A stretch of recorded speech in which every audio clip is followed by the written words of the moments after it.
Bienvenidos a Eugenio Maslowski en positivo.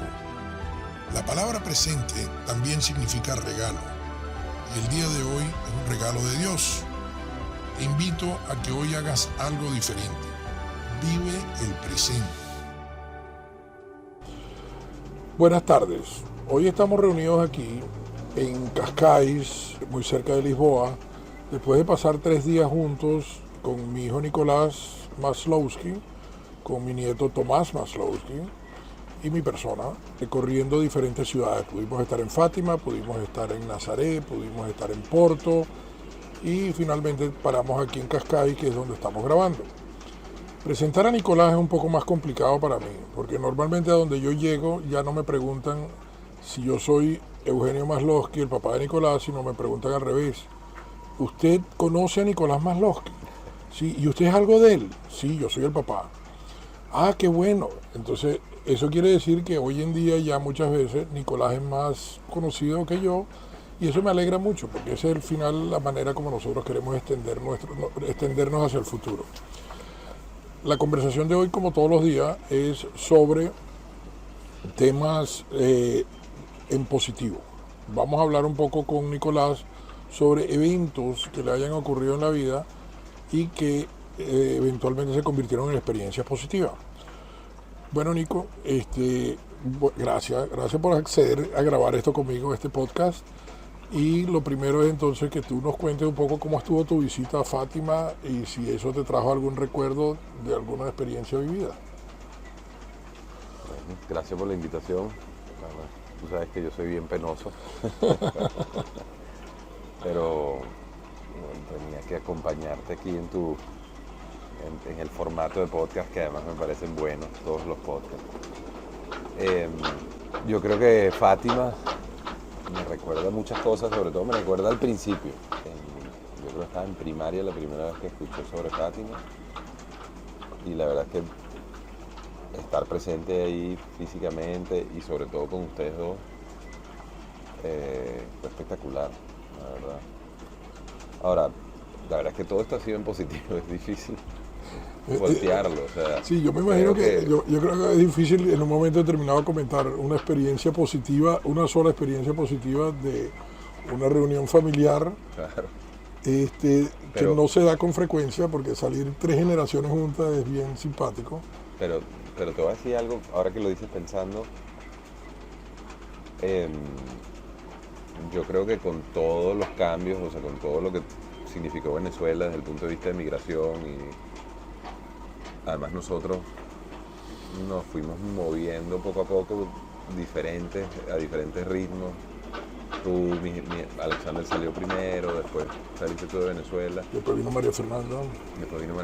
Fue como una secuencia, yo creo que yo fui de los últimos. No, tú fuiste el penúltimo. Victoria entró después de ti. Correcto, y la verdad es que hubo un momento que como familia estábamos súper fragmentados en el espacio, no como familia, gracias a Dios, pero sí en los lugares. María Fernanda estaba en Nueva Zelanda en una época, mientras Alexander estaba en Houston. No, y cada uno buscando. Yo estaba en College Station estudiando en Texas A&M. Correcto, entonces estábamos todos separados, y la verdad es que ha sido lindo todo el ciclo, ya cuando ahora de repente estamos todos bastante cerca, después de un ciclo como de 15 años, te diría yo. Yo creo que yo diría que uno de los éxitos de Hugo Chávez fue separar a la familia, y nosotros llegamos en un momento determinado a lograr pasar ese espacio, y estamos reunidos geográficamente todos muy cerca.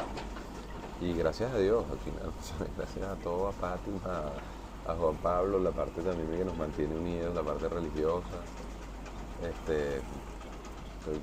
Yo no puedo ser más que agradecido.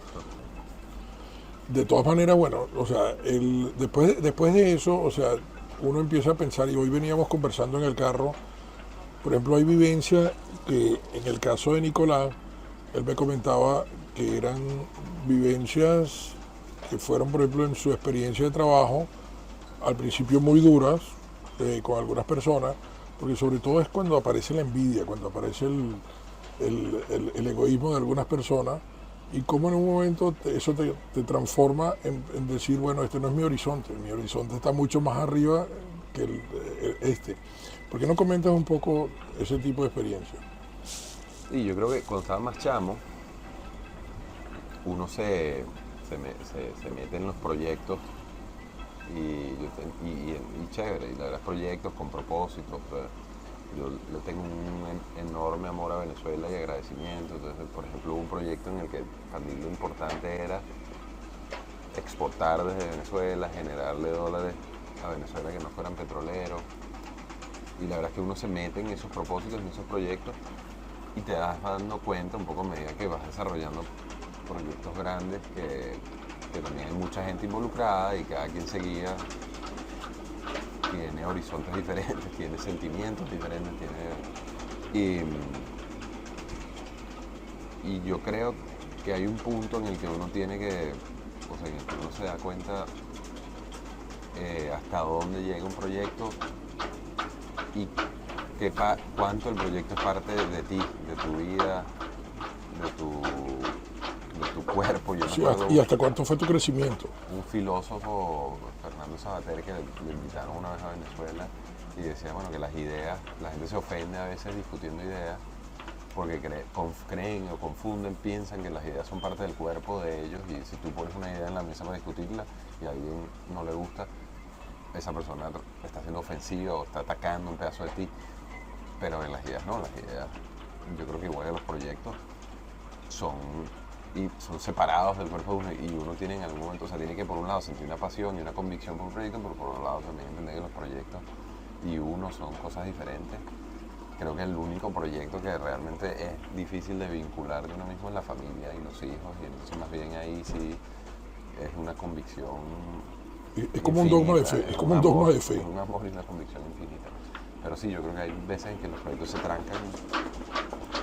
Y tú sabes que eso me recuerda porque yo viví la experiencia, por ejemplo, como tú cuando estuve, por ejemplo, en Corimón. Y la experiencia en Corimón fue una experiencia para mí bien interesante, porque yo tuve la oportunidad de exportar frutas venezolanas, tuve la oportunidad de crear un proyecto en Curazao, de crear un proyecto de expansión a Cuba, de crear un proyecto hacia las Islas Canarias. Me acuerdo cuando cambié concentrado de parchita por concentrado de manzana con unos suizos, y eso fue algo muy divertido, o sea, porque cambiamos un tambor por un tambor de concentrado, que para los europeos la parchita era el maracuyá, era o, y para nosotros la manzana clara era el o, ¿no? Entonces yo pienso que todas estas experiencias lo que hacen es que uno diga, qué chévere, lo estoy viviendo, me meto en ello, pero hay un punto donde tú tienes que decir, esto ya me sigue trayendo crecimiento o no, y yo soy el que decido lo que quiero hacer con el resto. Y al final hay un toque ahí, yo también creo que de humildad, en el sentido que como las catedrales, y tú contribuyes a una faceta de esa catedral. Probablemente la mayoría de la gente que construyó una catedral no la veía terminada. Entonces son pisos, son como edificios, y a uno le toca hacer el estacionamiento, la planta baja, el primer piso, y de repente a alguien le toca hacer el 2, el 3, el 5, y ahí en adelante. Entonces, y uno tiene que estar contento cuando ve el edificio, sabes que hay un pedazo que lo construiste tú con una época, con un equipo, ¿no? Y después el otro pedazo lo construyó otro grupo, y al final eso es lo que son las instituciones y todo, o sea, superan a los hombres. Al final uno pasa por ahí y las ve y dice, qué chévere. Yo me acuerdo cuando hicimos este pedazo de eso, y ver las paradas también alegra un montón, claro, porque sigues viendo el jugo de manzana, y entonces no, es que definitivamente, o sea, pero ya quedó como una etapa vivida. Sí, como, pero entonces, hay que despegarse, lo importante es el desapego ahí, ¿no? el desapego es para mí una de las cosas más difíciles que hay, pero sin embargo, por ejemplo, quizá yo lo aprendí y lo hemos discutido muchas veces también, por la experiencia de vida de la familia, porque la familia de nosotros está emigrando desde 1917. O sea, en 1917 migra hacia lo que era Yugoslavia, lo que era Croacia, Serbia. Después, por otro lado, mi papá era un individuo que nació en Polonia, pero tiene que correr en el año 45, porque inclusive se escapa de un campo de concentración. Entonces la vivencia es terrible, pero la experiencia es buena, porque entonces llega a una Venezuela y empieza a trabajar con un grupo como el Grupo Mendoza, y es el que construye las fábricas de cemento del Grupo Mendoza, en su momento Vencemos, y vivió una vida espectacular. O sea, corta pero espectacular, y dejó una familia bien asentada, etcétera. Y yo recuerdo como en el año 99 yo en un momento me planteé de que si ganaba Hugo Chávez, yo me quería ir de Venezuela. O sea, A Portugal, además dijiste, de y además taxista a Portugal. yo dije en aquel momento que me quería venir para Portugal, pero entonces era demasiado temprano, creo. O sea, había que hacer las vivencias primero en Estados Unidos y, y empezar de nuevo y pasar por vivencias muy duras, porque yo primero he pasado hasta por una quiebra, tuve que meter una bancarrota en Estados Unidos, tuve que perder un día todo el negocio de Optimizer, y sin embargo es muy divertido renacer. Y yo creo que una de las cosas que tú has hecho muchas veces es renacer. Bueno, pues eso fue una enseñanza, yo creo que tuya, nosotros, pues, porque No, eso viene de familia, porque eso es el claro, renacer de mi abuelo, el renacer de mi papá. claro, claro, genial. O sea, para nosotros es como medio natural, hasta medio sabroso. O sea, como que vuelves a... Yo cuando me fui de intercambio, me acuerdo de unas cosas lindas que decía que me gustaba, era que nadie sabía nada de ti. O sea, cualquier referencia histórica que tú pudieses dar de ti mismo era nula en ese ambiente nuevo.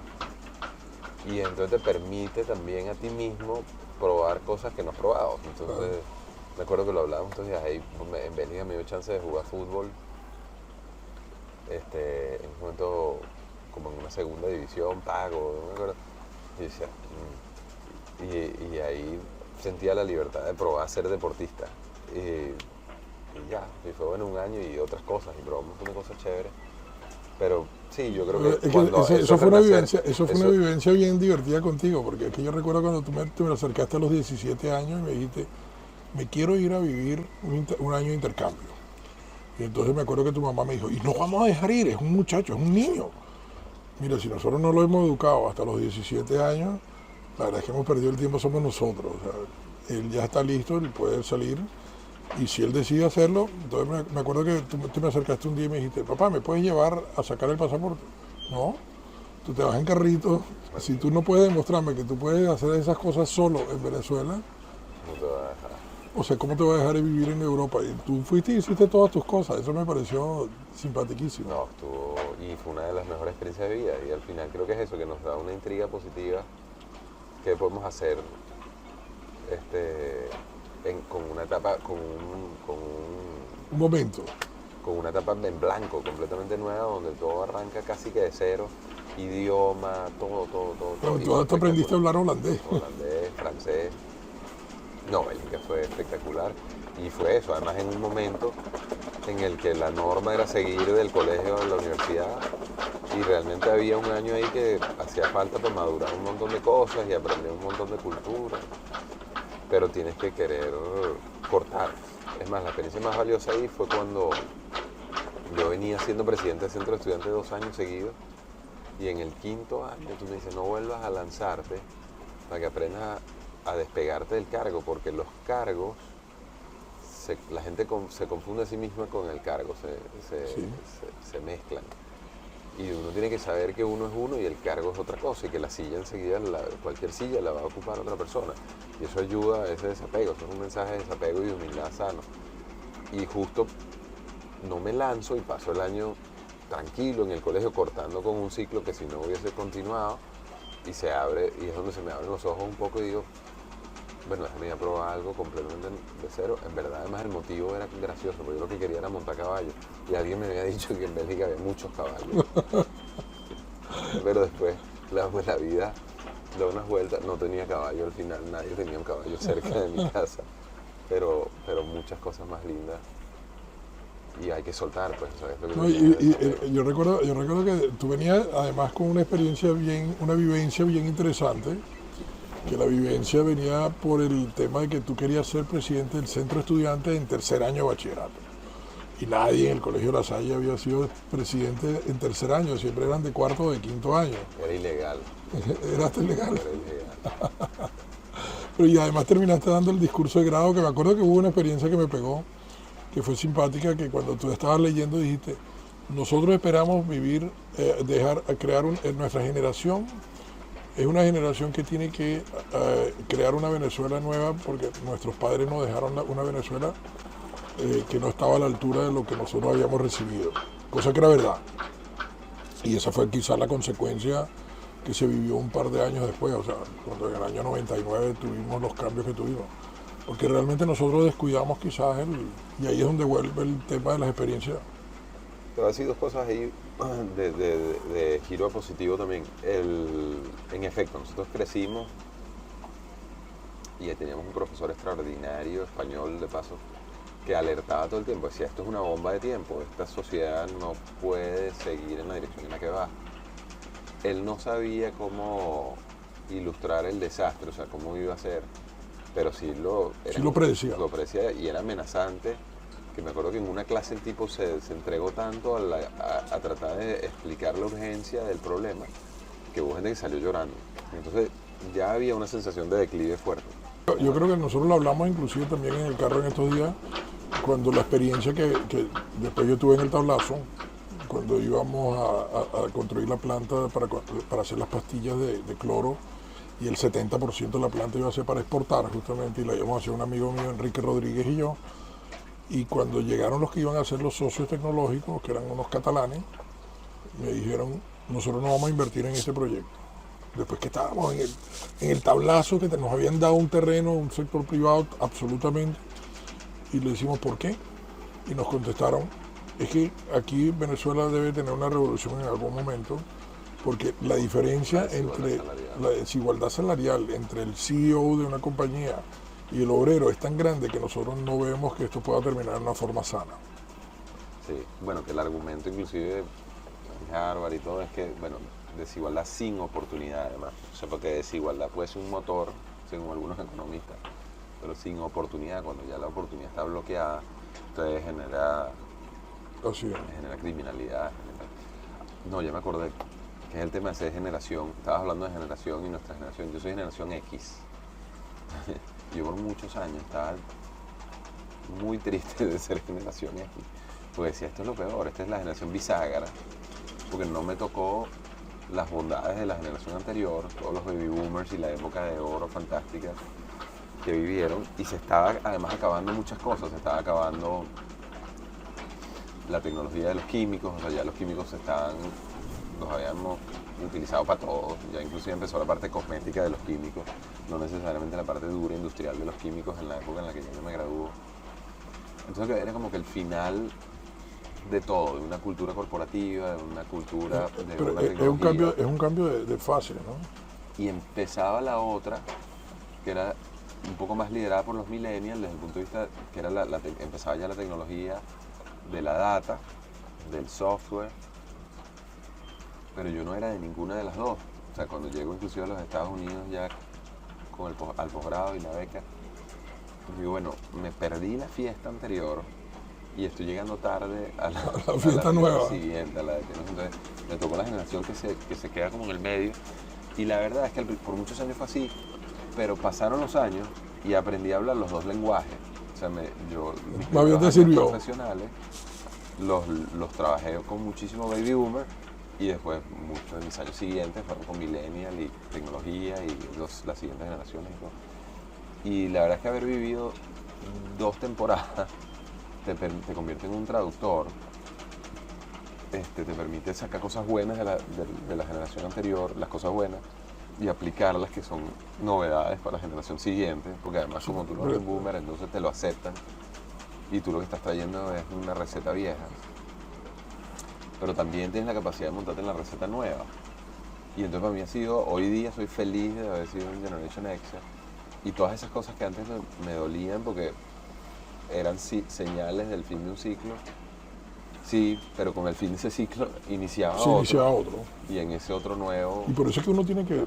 Y por eso que inclusive yo, por ejemplo, cuando digo que yo soy un perennial, a mí lo que me da risa, porque yo siempre he dicho que yo soy un millennial con experiencia y trato de utilizar lo mejor de cada momento. Porque, o sea, para mí cuando me dicen, ¿te preocupa la inteligencia artificial? No, porque la creatividad mía no me la van a quitar. Lo que necesito es aprender a utilizar la inteligencia artificial a mi favor. ¿Okay? Entonces, uno lo que tiene que hacer es permanentemente mantenerse sobre la ola. Creo que ese es el secreto, en parte, y eso lo he aprendido contigo viéndolo en la parte del surf. mantenerse siempre en la ola. Pobrecito, porque soy malo como surfista. Pero déjame aquí interrumpo, porque normalmente durante las charlas, las conversaciones que tenemos, yo trato de hacer una reflexión con alguna frase de alguna persona que esté relacionada con lo que estamos viviendo, en lo que tú estás haciendo, o en lo que, y como estamos en este momento en Portugal, tomé una frase del Marqués de Pombal, que el Marqués de Pombal, en verdad su nombre era Sebastião José de Carvalho Emelo, y era un estadista avanzado para su edad del siglo XVIII, ¿okay? Y entre las cosas que él pronunció como su vivencia es: el progreso y el éxito no llegan por casualidad, sino como resultado de una planificación estratégica y un esfuerzo constante. Es decir, y eso me trae a colación una vivencia que yo tuve con un señor muy interesante en Venezuela, que era el señor Francesco Leggio. Él era el dueño de Zapatos Paseo y de Cima Química. Me acuerdo cuando yo regresé de la Unión Soviética, lo fui a visitar en la nueva planta en Charallave, y cuando llegamos allá, como ejemplo, dentro de esa planta habían 17 jardineros. O sea, entonces tú te imaginas el tipo de paisajismo y el tipo de planta que era. Y yo recuerdo que le dije: señor Leggio, ¿cuáles son los tres, o cuál es el motivo de su éxito? Y él me dijo: son tres cosas muy sencillas. Primero, tú tienes que tener la visión.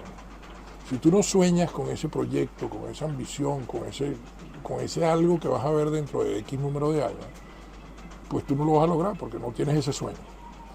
Lo segundo es que tienes que tener paciencia. Si tú no tienes paciencia, los bancos terminan siendo dueños de tus proyectos. Y tercero, tienes que tener perseverancia, que es la constancia a la que hace referencia aquí el Marqués de Pombal, ¿no? Si uno no tiene constancia y perseverancia, los proyectos se acaban. Cuéntanos un poco de tu experiencia ahora de Harvard. ¿Cómo fue esa vivencia de llegar? ¿Por qué llegaste a Harvard? Bueno, hay muchas cosas. O sea, una, siempre hay la mano divina involucrada, y hay un montón de cosas que yo hice mal en ese proceso, y aún así se dio. O sea, inclusive yo te he contado, yo me presenté una semana antes del día de la entrevista en Harvard, en Boston. En esa época me estaba casando, haciendo mil cosas, y enredé las fechas afortunadamente antes que después, y aparecí en la entrevista 5 días antes. Entonces me miraron: usted no lo estamos esperando. ¿No me están esperando nunca? ¿O no me están esperando? No, a ver, no, es que usted es el viernes que viene. Entonces pasaron un montón de cosas, y gracias a Dios, por ejemplo, me equivoqué para atrás y no para adelante. Pero lo cierto es que hay muchas cosas ahí. O sea, creo que es una experiencia donde ves también la orientación de Estados Unidos como país, las instituciones americanas, el rol de las universidades en los Estados Unidos, las becas, todo lo que está involucrado para que se pudiese dar esa experiencia. Luego creo que hay una segunda parte de lo que es la marca de Harvard. Y voy a cerrar con un tema de perseverancia y planificación como el quote, pero la segunda es la marca. Una vez que una marca, que es una promesa constante cumplida, se establece, todo el mundo la cree, la identifica, la apoya y se le monta encima. O sea, la sigue haciendo. O sea, el primer día cuando nosotros nos están recibiendo, se para un profesor y dice: este curso no es difícil, lo hacen difícil ustedes. Porque toda la gente está sentada al lado, dice: ya llegué a Harvard, y entonces todo el mundo le pone el 120.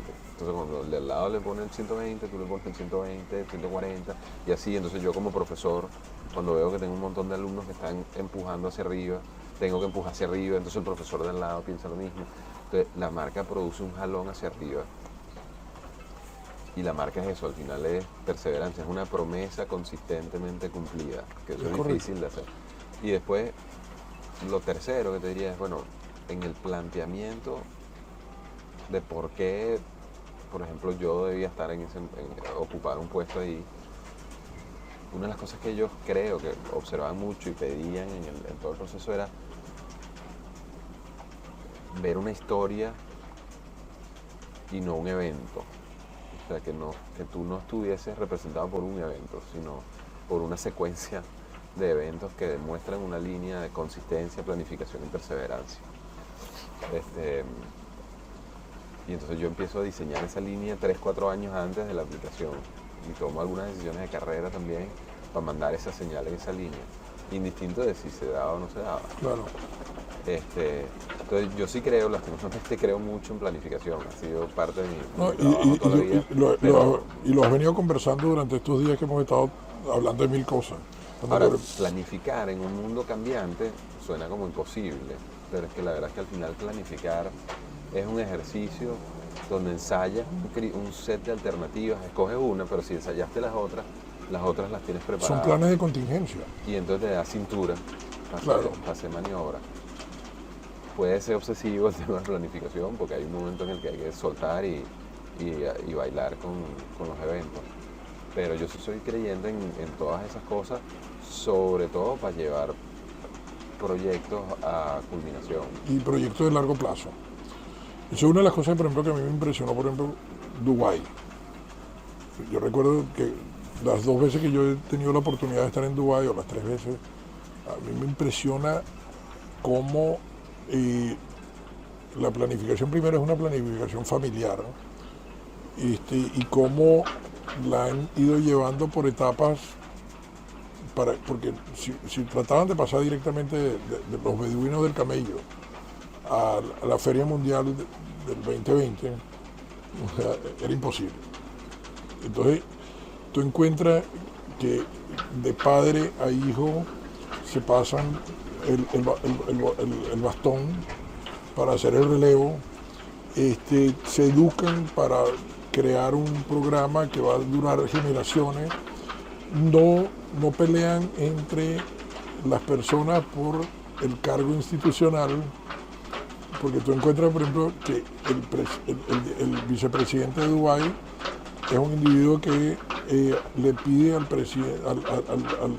sheikh de Abu Dhabi que él sea el presidente, que él no quiere ser el presidente, que él simplemente quiere ser uno de los sheikhs del grupo del presidente, pero que el que tenía realmente la serenidad, el abolengo para ser el presidente era el presidente de Abu Dhabi. Entonces tú encuentras que cuando todos esos factores se planifican y se organizan, tú tienes un crecimiento en positivo, como es el caso de Dubái. Y ves el desastre cuando no lo planificas. Cuando lo haces al revés, de corto plazo, personal. Yo creo que a mí una idea que me apasiona, que además la leía en el Génesis hace tiempo, es diferenciar el humano de la humanidad. O sea, yo creo que cuando ya nos empezamos a ver como humanidad y hacemos proyectos de humanidad, se destapa una cantidad de valor. Pasa que es difícil, requiere agarrarse de las manos, requiere confianza, requiere tolerancia, pero cuando ya pensamos multigeneracional y bueno, yo creo que se abre. Lo que pasa es que, bueno, no es sencillo, porque si fuera fácil, como decía el papá de un amigo, si fuera fácil lo haría todo el mundo. Claro. Pero yo definitivamente creo que cuando pensamos en humanidad y no en humanos independientemente, sino el poder de humanidad, y se está logrando. Yo creo que hay muchas cosas. Claro, es que al final avanzamos. Menos una belleza que tú y yo podamos estar sentados hablando juntos, porque cada día la vida se extiende, la salud se extiende, la posibilidad de hacer cosas se extiende, de grabar, la cantidad de tiempo libre, que además tú lo decías hace años, me decías, con la tecnología se va a liberar una cantidad de tiempo y la ocupamos cada vez con cosas más creativa, porque inclusive el entretenimiento, o sea, fíjate que por ejemplo el entretenimiento es parte del futuro. Me lo has dicho tú siempre, entonces yo creo que se están logrando muchas, a pesar de todo lo difícil, porque está difícil, es una época en la que se destapó la información, que es difícil de procesar tanta información, y hay que tener, como hablábamos, capacidad estadística para discernir. A pesar de todas las cosas difíciles que se han destapado, yo creo que como humanidad se está haciendo un progreso y la data lo soporta. Además, hay muchísima data de que como humanidad estamos viviendo muchísimo mejor, cada vez más gente, y hay que seguir extendiendo todos esos beneficios a más y más gente, porque de todos lados sale algo extraordinario. Entonces, yo estoy muy positivo. Yo también estoy positivo. A pesar positivo. de que a veces no es difícil navegar un mundo, y me encanta una frase de Cruz Diez que sale, creo que la tenía en la autobiografía, que me encantaba, o lo dijo cuando estuvo hace poco, que estos son tiempos emocionantes porque está todo por hacerse. Bueno, fíjate que Cruz Diez en su última película antes de morir, él hizo una película y él hablaba de la creación espontánea del color. Él estaba buscando cómo crear espontáneamente el color sobre el río. O sea, cuando él estaba en París, él decía, yo tengo que permitir que el color se cree espontáneamente. Y estaba estudiando eso. Y su fascinación. Y él tenía 90 y tantos. Y lo posible, a mí él me refrescaba, o sea, él me parecía... refrescante. O sea... Mira, y nos toca cerrar ya la conversación. Y me gustaría que me comentes un poco, después de la experiencia que tú viviste recientemente, internacional tan interesante, ¿qué se siente empezar un proyecto nuevo como el que estás empezando? Tú me decías, chiquito, que cuando uno es el más grande de camisa blanca, después pasas a ser el más chiquito de los camisa azul en bachillerato, en el colegio, y después pasas a ser más grande de los camisa azul, y después pasas a ser el más chiquito de los camisa marrones, y que así va a ser toda la vida, aunque a veces no se ven las camisas. No, y pasaba lo mismo cuando entras a la universidad, eres el más chiquito de la universidad, después eres el profesional. Entonces, yo creo que sigue pasando. Yo era el más grande de lo que hacía ahí, pero soy el más chiquito de lo que va a hacer ahora. Pero ahora es tuyo también y es un proyecto que, o sea, lo interesante de lo que tú me conversabas es que tú has podido inclusive convencer a una cantidad de inversionistas para que apuesten contigo por ese proyecto, porque quiere decir que el proyecto tiene una base sólida. Hay una tesis, una idea súper linda además, y de nuevo es resultado de... Yo creo que las rutas comerciales son el inicio después de rutas más firmes, culturales. Entonces yo creo que hay mucho cambio ocurriendo inclusive dentro de los Estados Unidos, y la tesis del proyecto de nosotros parte del principio de que ese cambio solo va a ser mayor y va a tener una cantidad de matices positivos.